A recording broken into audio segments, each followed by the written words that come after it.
everybody, my name is Rachel and welcome to my weekly wrap-up of August 9th, 2015. I sort of unofficially, maybe officially participated in Booktubeathon this year, so I read 7 books for the 7 reading challenges, and then I read an 8th book because why not, I could. And 8 books is a lot to put into one video, especially because I have things to say about like all of them. So I am going to do separate reviews of 3 of these and really only talk about 5 of them in this weekly wrap-up. I have a plan. I'm going to follow my plan. I don't exactly remember which order the Booktubeathon challenges go in, but I'm going to kind of talk about these by challenge rather than in the order in which I read them, because why not? We're just going all wild and crazy this morning. So the first challenge, however, and the first book that I read was Read a Book with Blue on the cover, and for that I have The Left Hand of Darkness by Ursula K. Guin. This was a reread for me. I first read this book back when I was 12. In fact, I reread it almost exactly 13 years after I first read it. It was kind of funny how that worked out. This is one of the books I'm going to do a separate review on, so I'm not going to talk about it very much. If I remember correctly, it is the adult novel by Le Guin that just set me off on this binge of reading her stuff when I was 12 and 13, and it is amazing. It is an amazing book and you should read it. I will talk about it more in a separate review. Next, we have Read a Book that is somebody else's favorite book, and for that I counted Ship of Magic by Robin Hobb because everybody's been reading this series and loving it, but I also think this is the book in the series that Paul from A Calm Touch of Fantasy gave a perfect score to, so I think I can count this as one of his favorite books. Also, he personally recommended it to me, and I really enjoyed it. This is set in the Cursed Shores, and the Vestrit family are an old trader family that has a live ship. Live ships are made from wizard wood, which is magical and kind of impervious to a lot of things. And after 3 deaths on a live ship, the ship quickens and comes alive.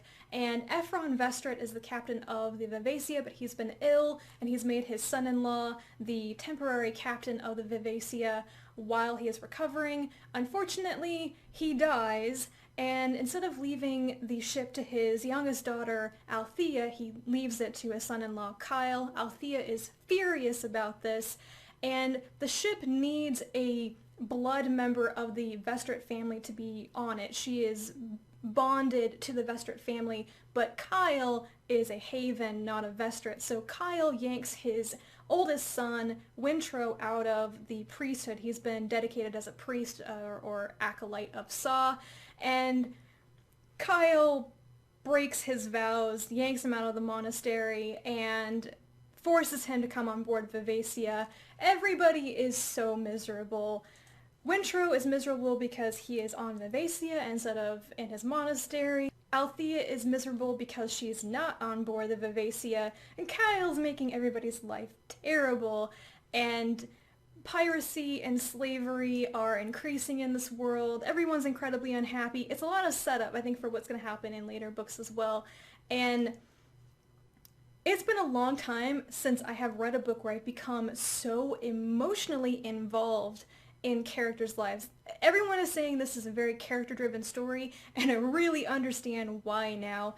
I was so miserable alongside Wintro. I was alternately furious because Althea didn't get what she deserved, but also kind of mad at her for being a little bit of a brat, and I was always enraged whenever Kyle was on the page. I hope he dies a horrible death. It's not a nice thing to say. I want something terrible to happen to him. It won't help anything, but I still want something terrible to happen to him. So I will be continuing on with this series at some point. It's not at the top of my priority list right now because can you see all the books on my shelves back there that I need to read? Yeah. But I definitely want to read the other 2 books in this trilogy. I'm just very happy that I've read a Robin Hobb book that I really, really loved. For Read a Book whose author's last name starts with the same letter as your last name, I chose Julius Caesar by William Shakespeare because I was going to read it this week anyway. Also, if you didn't think that The Left Hand of Darkness has enough blue on the cover, count this instead. This can count for 2 challenges. It's a really blue book. Yeah, who doesn't know what Julius Caesar is about? It's about the assassination of Caesar, et tu, Brute, all that. Cassius convinces Brutus to turn against Caesar. They assassinate him because they don't want him to declare himself the Emperor of Rome and topple their republic. And then they are driven out of the city, and they're trying to justify their action in myriad ways, and there's a fight, and everybody dies. It's a tragedy. I mean, tragedy means everybody dies in the end. But the joy of reading this play, there are two things. One is the characters are really interesting. You could spend a lot of time dissecting their relationships, how they talk about each other, and what they're doing. I mean, just Cassius, Brutus, and Caesar, what they say about themselves and others and their actions. You could just really get into the characterization in this play. Also, this play has a lot of stirring speeches, many of them given by Mark Antony, and famous lines. I did not know that so many of the famous lines I know of Shakespeare come from this play, so that was a really great surprise. I mean, I know a lot of Mark Antony's because he has the whole, like, friends, Romans, countrymen, lend me your ears, insert dad joke here, that I've known. But also, my favorite line from this play is probably cry havoc and let slip the dogs of war. It sounds so cool. That's such a cool line. So for read the last book that you acquired, I have Wicked Gentleman by Ginn Hale, because at the time that I read the first chapter of this book, it was actually the last book I acquired, but I got another book in the mail and I didn't read that. But this counts, right? This counts because when I started reading it, it was the last book that I'd acquired. It is a fun fantasy read. It is, the world building is like religious inquisition versus devils, which I think is very interesting. It's set in a version of London where there is sort of like this religious priestly inquisition, and demons or devils have come up and vacated hell, and they live below London in a place called Hell's Below, and their descendants are called prodigals. They are demonic, I guess. The story is that a priestly inquisitor named William Harper hires a prodigal named Bellamy Sykes, that would be him on the cover, to investigate the disappearance of his sister. They get pulled into this string of grisly murders and have to investigate that and figure out who's doing it and how to get, like, revenge for it. And they also fall into this relationship. There are some sexy times in this book, which is why I read it. Talk about that in another video, I suppose. Yeah, this was good. I really liked the relationship between Harper and Bellamy because it was not insta-love. It was lust at first sight. They have a drunken one-night stand, and they kind of see each other on and off, and then their relationship kind of more organically becomes more than that. I found it to be quite believable, and I really liked their relationship, and I would definitely read another book with these characters in it. I definitely think this is a book to read if you like the idea of humans and devils and relationships and some steamy scenes or whatever. I mean, it's very enjoyable to read, but I'm going to really disagree with some people who reviewed this on Goodreads. I don't think that the writing is all that great. It is fine, it is pretty average, but it failed me most in the descriptive passages. This is kind of a symptom, I think, of debut novels or first-time writers, people who are still working on their writing skills. There are too many adjectives in a sentence, or one sentence too much in a descriptive paragraph.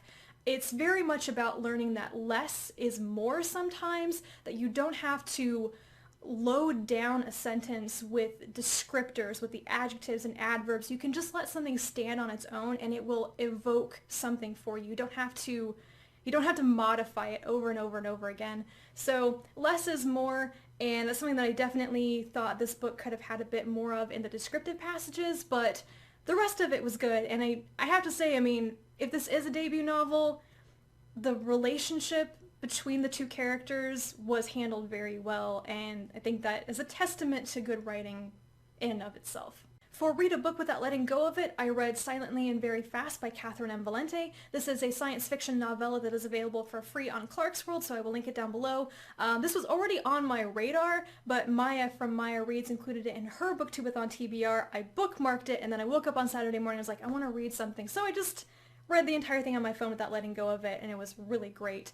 Like I said, this is a science fiction novella. It is about an artificial intelligence that is being nurtured and taught by multiple generations of a family. It's like being passed down in the minds or like in the implants of like parent to child and then sibling to sibling, which is a very interesting idea.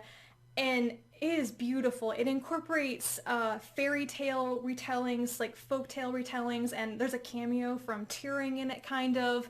And oh, it was amazing. The writing style in typical Valente fashion is very lush and rich. It's dense. It is very figurative and like metaphorical. The only thing is that in parts of this novella, I couldn't exactly tell what was really happening because the writing style kind of got in the way of comprehension. It obfuscates the actual action a little bit. It's not a big detractor though. I gave this novella 5 stars because I just enjoyed it so much, and I definitely say go read this if it sounds good to you. This is definitely an artificial intelligence story that I enjoyed. I'm not sure that I have read that many recently, and this was a good one. For read a book that you are excited to read, I chose The Sparrow by Mary Doria Russell. I had actually read the first couple of chapters before the Booktubeathon started, but I was so excited to read this book. I've been waiting to read it all year. It's on my list of books to read this year, and then when I read the first couple of chapters, I was like, this is going to be an amazing book. And this is one that I'm going to do a separate review video on just because I might have a little bit more to say about it. I don't want to pack everything into this video. It is very much about religious faith, belief in God, doubt, and when you think you've been betrayed by God or misled by God. And I would say it's more about those things than about science fiction. So I'll talk more about this in my review because it's something I do want to talk about that, but I really liked this book. It was great. It was also gut-wrenching by the end, and I want to read the sequel, but I might have to wait a little bit. For the final challenge, read 7 books, I read, or rather listened to on audiobook, Sapiens, A Brief History of Humankind by Yuval Noah Harari, which is exactly what it says it is on the cover. This is a very brief history of humankind that hits the highlights of evolution, invention, war, politics, and approaches it all from a biological perspective. Harari turns some common knowledge about human history on its head and kind of puts a twist on it by thinking about it from a different perspective, from the biological perspective. For example, some good examples here are we commonly say that humans domesticated wheat, but he's saying wheat actually domesticated us if you look at it from a evolutionary standpoint. He's saying that the agricultural revolution did not enable us to have artisans. It actually, while it may have helped us expand in numbers, it may have also been detrimental to humankind. Things like that. I don't think you're going to learn anything revolutionary about history from this because it doesn't tell you about any like super unusual events in human history, but what it does is make you think about them in a different way. If you're interested in history and maybe approaching history from a more biological, scientific, evolutionary perspective, then give this a try. I also read an 8th book this week outside of the Booktubeathon, though I also read it in one sitting because I could not let go of it. It was so good, and that is Cheek by Jowl by Ursula K. Guin, and this is the other book that I'm going to do a separate video about because there are so many quotable bits in this. It's so great. The line here says, talks and essays on how and why fantasy matters, and that tells you exactly what this is about. It's a collection of talks and essays from the early 2000s that she wrote about the fantasy genre, a defense of the fantasy genre. I'll talk more about this in another video. Really quickly, because I've been here for ages, let's talk about what I'm currently reading. I have just barely started 3 things. I'm reading Rebecca by Daphne du Maurier. This is a like modern classic or whatever on my list of things to read this year, and I know nothing about it. I've read like the first 4 chapters, and so far, so good. I've also started on the first volume of The Unreal and the Real Selected Stories of Ursula K. Guin. This is the first volume, Where on Earth, which is the slightly more realistic non-fantasy stories. And yeah, I started reading this and then I went online and I bought like 7 more books by Le Guin. I've read some of them already, but yeah, I'm super into Le Guin at the moment. The other book that I'm currently reading that I'm about 60 pages into is Cinder by Marissa Meyer. I've had this book on my to-read shelf for some time. It's the first book in the Lunar Chronicles series, and one of the later books has been nominated for the Booktube SFF Awards, so I took that as my cue to finally try to read this, and maybe I'm just not in the mood for it. So yeah, those are all the things that I read this past week, all 8 of them, and I will talk some more about 3 of them in separate videos, and that's what I'm currently reading. So if you've read any of these and you want to tell me your thoughts about them, if you liked them or if you didn't, please let me know in the comments down below, and I will talk to you guys again in my next video. Bye!